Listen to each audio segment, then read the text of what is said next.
Calling it the Stanley Parable 2 is just so much catchier than Ultra Deluxe, don't you think? Ultra Deluxe? What does it even mean? But the Stanley Parable 2, now that's an artistic statement right there. It's future-oriented. It screams progress and innovation and long-term franchising potential. All right, have you seen everything you wanted to? Ready to move on now?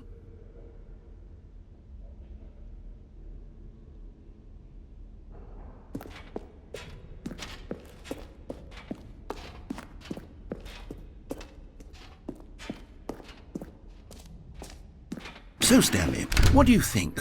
Do you like all of the new features? Yes, I know it's not exactly clear yet how exactly these features will come together as one single coherent video game, but I can feel it in my soul. It's going to work. There's definitely a good game in there somewhere. Say, let's do an experiment. I'll arrange these new features together, and we'll see whether or not it coheres into a meaningful gameplay experience. Okay, are you ready? Here it is. I give you the Stanley Parable 2.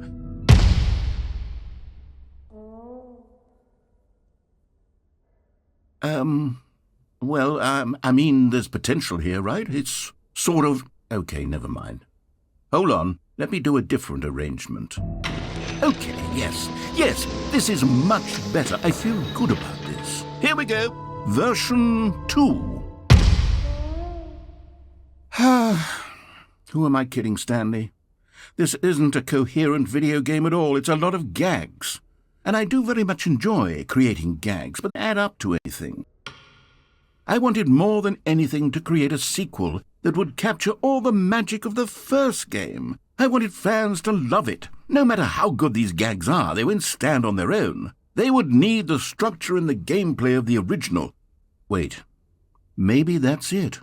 I can take the original Stanley Parable and simply, insert a few of my new features into it. Tastefully, of course. With respect. With care for the vision and integrity of the original game. Would it possibly work? I suppose it could. But it would need a really, really tremendous title screen. A title screen that says with bold and uncompromising conviction, "This is the Stanley Parable 2. Let me see if I can whip something up. All right, perfect. Go ahead. Take a look.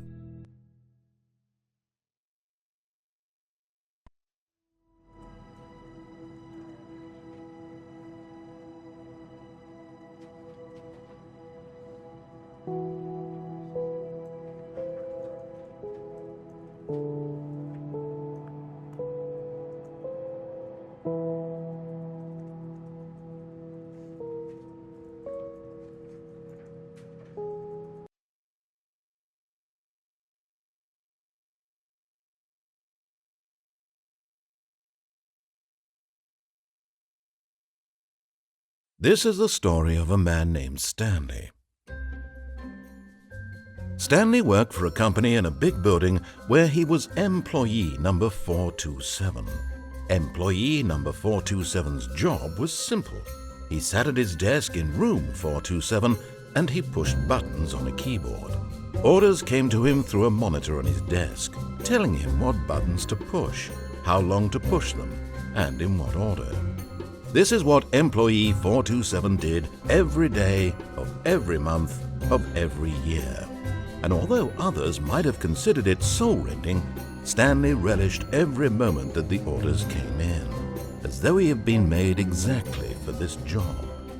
And Stanley was happy. And then one day, something very peculiar happened. Something that would forever change Stanley. Something he would never quite forget. He had been at his desk for nearly an hour when he realized that not one single order had arrived on the monitor for him to follow. No one had showed up to give him instructions, call a meeting, or even say hi. Never in all his years at the company had this happened, this complete isolation. Something was very clearly wrong. Shocked, frozen solid, Stanley found himself unable to move for the longest time. But as he came to his wits and regained his senses, he got up from his desk and stepped out of his office.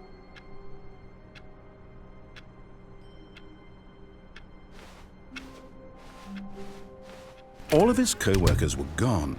What could it mean? Stanley decided to go to the meeting room. Perhaps he had simply missed a memo. No matter how hard Stanley looked, he couldn't find a trace of his co-workers.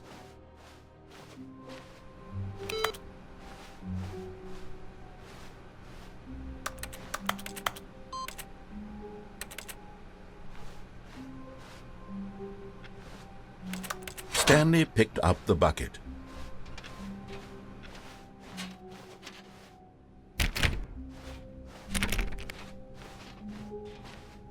Stanley clutched the bucket tightly to his chest and entered the door on his left.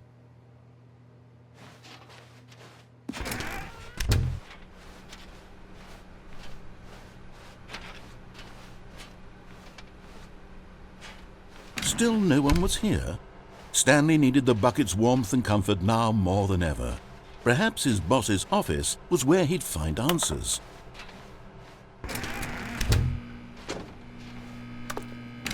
Oh, Stanley, can you feel it? The broom closet. It wants the bucket. You can feel that, can't you? The aura of jealousy? It's as clear as day. This broom closet believes it deserves the bucket. I can really feel it now. It's a bucket. It belongs in a broom closet. That's what the broom closet is trying to say here. It's supposed to go with the other cleaning supplies. Good for you, Stanley. Don't give in. Don't hand over the bucket. I know how hard it must be, given the pressure that the broom closet is putting on your shoulders right now, but you have to be strong. This is your bucket. This is your companion and lifelong friend. You can't hand it over. Oh, no. We're getting into name-calling now, it seems. Is this how low the broom closet has sunk, that it has to resort to this stream of petty insults simply in order to get you to hand over the bucket? Stanley, I never liked this broom closet for a variety of reasons, but even this is worse than I had imagined. And wait, now the broom closet has the gall to imply that you and the bucket are not truly deep and lasting friends? That your relationship is purely superficial and convenient? That your life is so banal and meaningless that you'd feel the same sort of kinship towards any inanimate object which happened to lay in your path in an even partially enticing manner? Well, I never. Go on, Stanley. Lay into it. Really tell the broom closet off for its demeaning comments. Expand on the wide variety of experiences you and the bucket have shared together. Go through each of them point by point. Share your journal entries detailing the rich emotional landscape of your feelings for the bucket as they have changed and evolved over the years. Let him have it.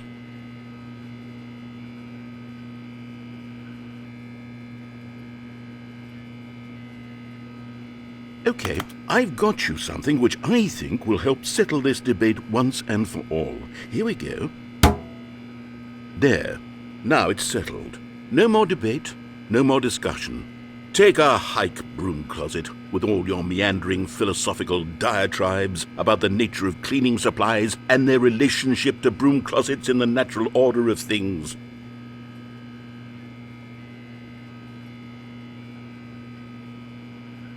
All right, I've got a second sticker back here, and I'm going to slap it on as well because I think it's appropriate.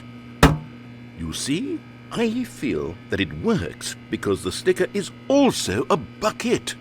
That way, if you're ever unsure whether the thing you're holding is a bucket or not, you can look down at this sticker and say to yourself, "Ah, it's a bucket." There really is a wide variety.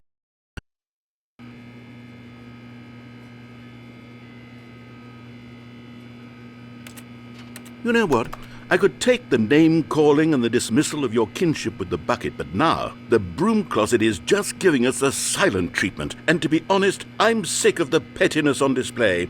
You can stay here all you like, but I've had it with this impetulant room of cleaning supplies, easily the most childish such room I've ever been in. I'll see you outside, and we can get on with the story about you and your bucket.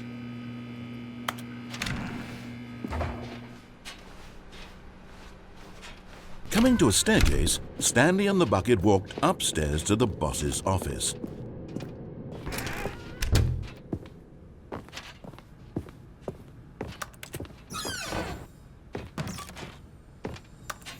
You found one of them. One of the miniature Stanley figurines. Remember, no reward for collecting all of these, only the intrinsic pleasure of a job well done. You can't buy that sort of happiness, Stanley. God knows I've tried. So, I implore you to savor each and every moment you come across one of these beautiful figurines.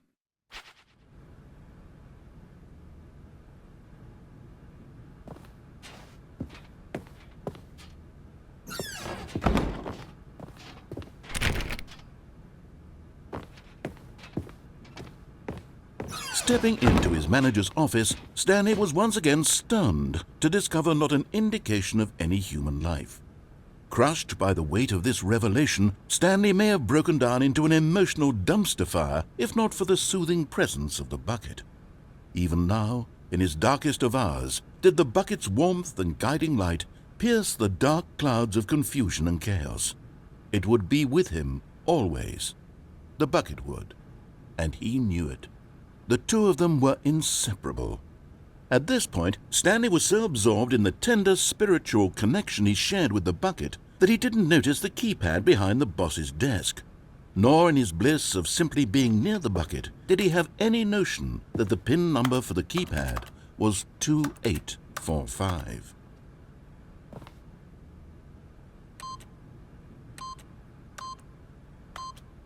But Stanley guessed the correct code by sheer luck. Was it that the bucket knew all along? Was the bucket guiding him? Yes, this is certainly the most logical explanation. Another miniature Stanley figurine. This, there really must be a snappier name for these things. What about mini-stands? Stanley figs? Or what about Stanlerines? Yes, I think I like that. Another Stanlerine under your belt.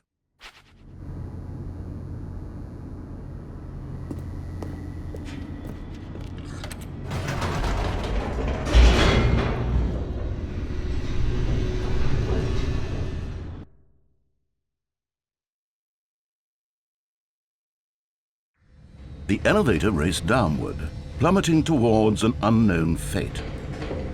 It would be all Stanley could do to keep himself together, if not for the bucket. Soothing him, comforting him, reassuring that in this darkest moment of uncertainty, he would be all right. The bucket is here for you, Stanley. Everything will be fine. Stanley and the bucket walked straight ahead through the large door that read, Mind Control Facility.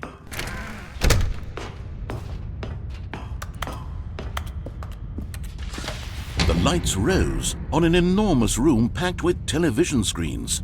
What horrible secret did this place hold? Stanley and the bucket both wondered to themselves.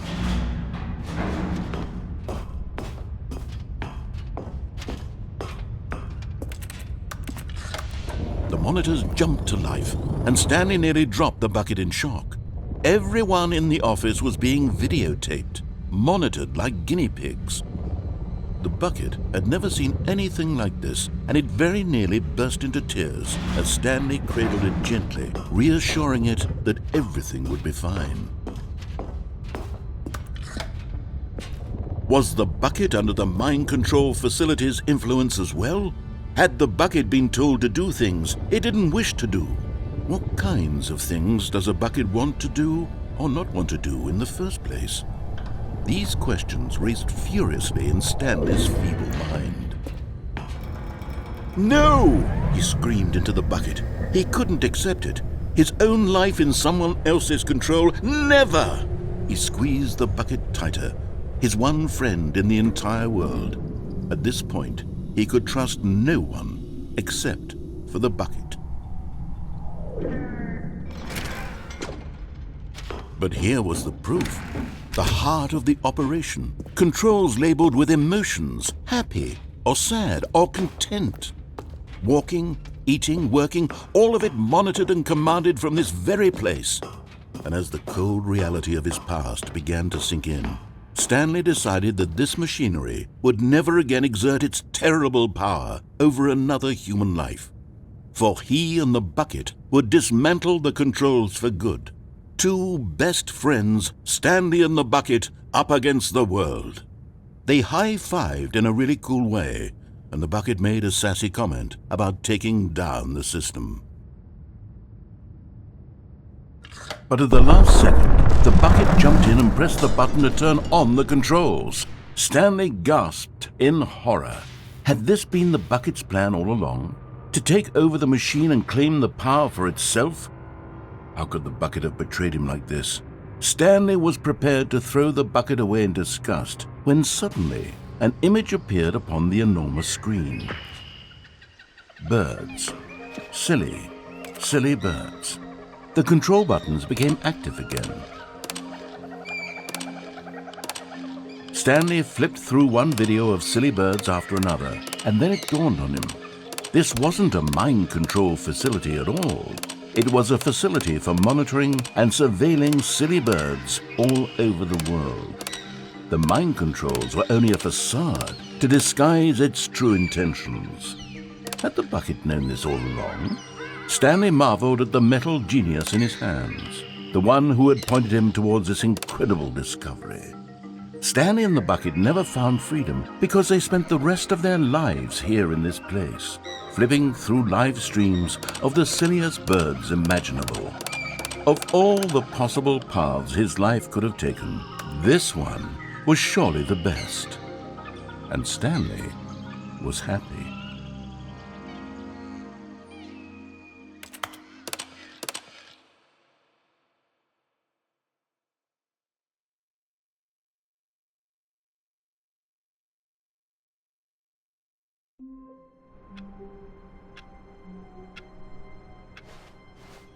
All of his co-workers were gone.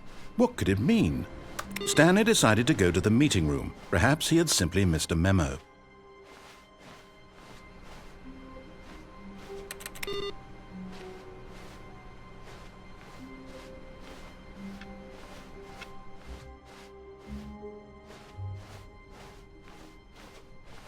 When Stanley came to a set of 2 open doors, he entered the door on his left.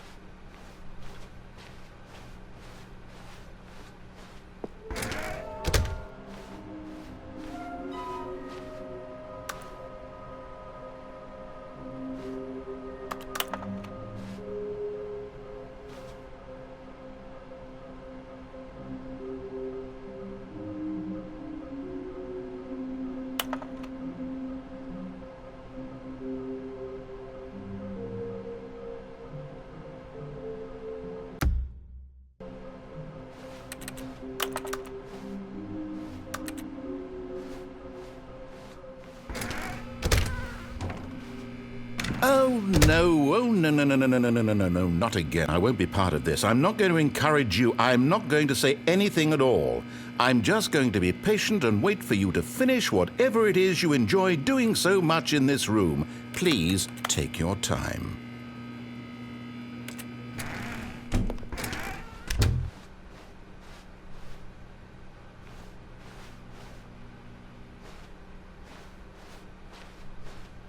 Coming to a staircase, Stanley walked upstairs to his boss's office.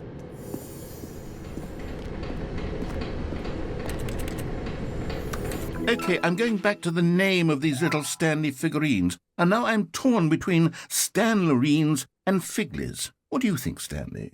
What name better encapsulates the intrinsic sense of happiness that you get from seeing a small number in the corner of your screen go up by 1? Let me sit on it.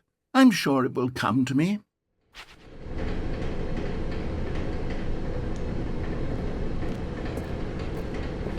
But usually the bucket is a source of guidance and wisdom for me in difficult times such as these. He held the bucket close, yet felt none of its familiar reassurance and comfort. And that's when Stanley realized, this isn't my bucket. It's just a normal, everyday bucket. Someone else's bucket, perhaps. How did I end up with someone else's bucket? This is all terribly wrong. Surely no good would come from this. Who knows what sorts of bizarre hallucinations Stanley might experience without the psychologically grounding presence of his bucket. And indeed, now he noticed that the rooms were repeating, which was, of course, very odd. And now he felt himself floating off the ground. Oh, gracious, he exclaimed. Without my bucket, I've gone truly mad. Where is it? I must find it. Far off in the distance now, he heard it, calling to him. Stanley! Stanley, it's me, the bucket. Could it truly be? He rushed forward from room to room, passing by one bucket after the next. None of them were his. None of them were his special bucket. Come to me, Stanley. Find me. He had to find the bucket. He had to return to his old friend. It was the only way to truly restore his sanity. And then suddenly, he froze dead in his tracks. He knew where the voice of the bucket had been coming from. The real bucket was inside of him all along. It was incredibly painful. Stanley doubled over in agony and blacked out.